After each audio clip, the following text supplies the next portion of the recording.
Welcome back, my passion fruit farmers. I'm still in basic, and this basic management carries 90% of your farm production. If every farmer attain to this management, you'll be able to have 90% of your production or the return in your farm. The first one is preventive measures in the farm. The second one is pruning. The third one is burning of infected parts of the plant.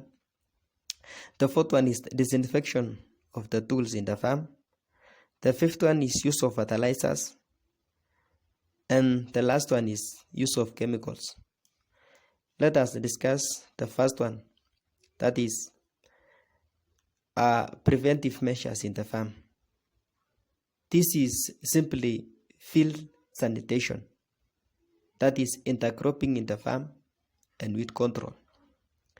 There are some farmers when you'll find they have intercrop with some crops such as cabbages, such as pumpkins, bananas, and other crops. In passion fruit farming, you're supposed not to intercrop with any crop because the return is enough. It has a high return as compared to other crops even that you intercrop with. And these crops which you intercrop with might be the host for some pests and diseases. Let us see about cabbages, which has the green aphids. And the green aphids are responsible for transferring goodness virus. We have pumpkins and bananas. Those are the host for woodness virus. It can be attacked by woodness virus, but its physical sign in bananas cannot be seen like the passion fruits. So you should not intercrop with any other crop. Another one is weed control. Ensure that your farm is very clean, because these weeds encourages pests. It encourages pests such as the aphids again in the farm, other like white flies and other pests which attack the passion fruit. If they attack the weeds, it will attack the passion fruit. Others are the alternative pest crop. When you spray the passion fruit, it will move to the weeds, and later it will come back to the plants. Then the second one, I talked about pruning. Pruning, we remove the old unproductive shoots and dead buds. And the reason why we are doing pruning, it is for allow the free air circulation in the farm. The second one, it is for sunlight penetration. We have to reduce the incidence of diseases. We know that if the farm is bushy, there are some diseases such as damping off, Phytophthora, dieback, and other fungal infection. It will attack your crops. It's also reduced some pests. We know that if the farm is bushy, it will be like a hiding place for some pests, such as the drips and stinking bugs, and even the aphids. And we have talked about how these aphids affect the plant. Another reason why we are doing pruning is the management in the farm, such as spraying and harvesting. It is easy to spray a farm which is well pruned, and it is also easy to do harvesting in a prune farm. And then another one, it is to reduce the chemical use. We know that if the farm is pushy, you will be using a lot of chemicals. So pruning also will reduce the chemical use in the farm. And then the third one, we have talked about burning infected parts of the plant. We know that there are some diseases. If you just cut and then you throw it, it will pile up in the soil. We have some others which are soil borne, such as the diebacks. We know about the fungal infection. It will be retained in the soil. So you are supposed to burn it. And again, we have the woodness virus. If you leave it and maybe the plant does not die up very well, and the insects will bite it and bite another one, it will transfer the disease. So you are supposed to burn it. If you burn those affected plants, you'll be reducing the infestation in the farm or pests and diseases. Then we have disinfection of the tools in the farm. This disinfection majorly reduces the viral infection in the farm. If you ensure that you disinfect your tools before you use it in your farm, you will be reducing viral diseases such as woodiness virus, we have mosaic virus, and other fungal infection such as diebags. So ensure that tools you are using in the farm, you disinfect. And the fifth one is use of fertilizer and manure in the farm. If you use fertilizer and manure very well in the farm, you will be increasing production in the farm, such as boron and zinc, to avoid abortion of flowers. You will find some farmers are complaining, my farm is, there's a lot of flowers dropping in the farm. It is because of lack of boron and zinc in the farm. Another one is potassium in the farm.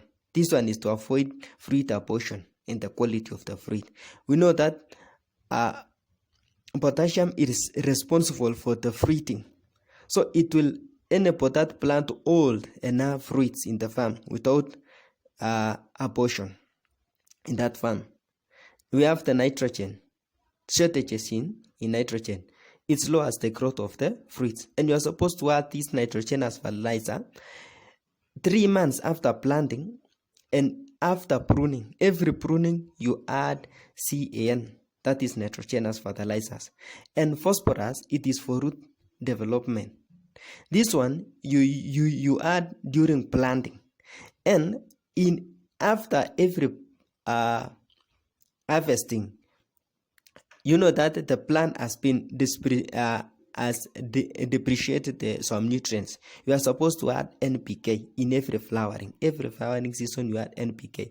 NPK means that nitrogen, phosphorus, and potassium are present. So you are supposed to add. In manure now, you should add manure after every 3 months after planting. And you are supposed to add this manure or every fertilizer you add 0.5 meters away from the plant to avoid burning the plant or scorching the plant. The reason why we are adding manure, it is for general fertility and soil formation in the farm. We know about manure, it will help in water holding capacity. Again, aeration in the soil, even change the color of the soil. The dark color will absorb the heat. It is good for your farm. It is for soil formation. And lastly, we talked about chemical application in the farm. We know about this chemical, that is insecticides, miticides, and fungicides. Those are the 3 chemicals. And these chemicals can be systemic or non-systemic. When we talk about systemic insecticides, it will form the part of that plant. When you spray it, it will be absorbed and form the part of that plant. And these chemicals are likely to be 7 to 14 days after spraying. So you are not supposed to just spray. Understand which chemical are you using. Because if you use the chemical systemic insecticides and you want to harvest those fruit, you are contaminating the fruit. So you are supposed to use contact insecticides, which has the pHI of 3 days or less than 7 days. So that after 3 to 4 days, the chemical is over in that plant and you can consume. But for the plant which are very young, it has not reached the stages of harvesting, you can use now systemic insecticides, fungicides, or miticides. This one now, mostly this systemic is preventive and curative. It will prevent. But for non-systemic insecticides, it is only for curative. So ensure that you use the chemical very well. Ensure that if you use the chemical very well in your farm, you will be preventing and controlling pests and diseases in your farm. And your farm will be highly productive as compared to other farmers who have started passion fruit farming without the knowledge of this chemical. In the next video, I'm going to explain more about this chemical, how you use this chemical, which are these miticides, which are these insecticides, systemic, non-systemic, and how can it work in this plant, and at what time are you going to use this chemical. Ensure that you watch my videos, every video, and ensure you put a comment so that In the next video, I'll explain what you asked in the comment. If it is a question or a comment, you just ask your question and you'll get the tips on how to do this passion fruit farming.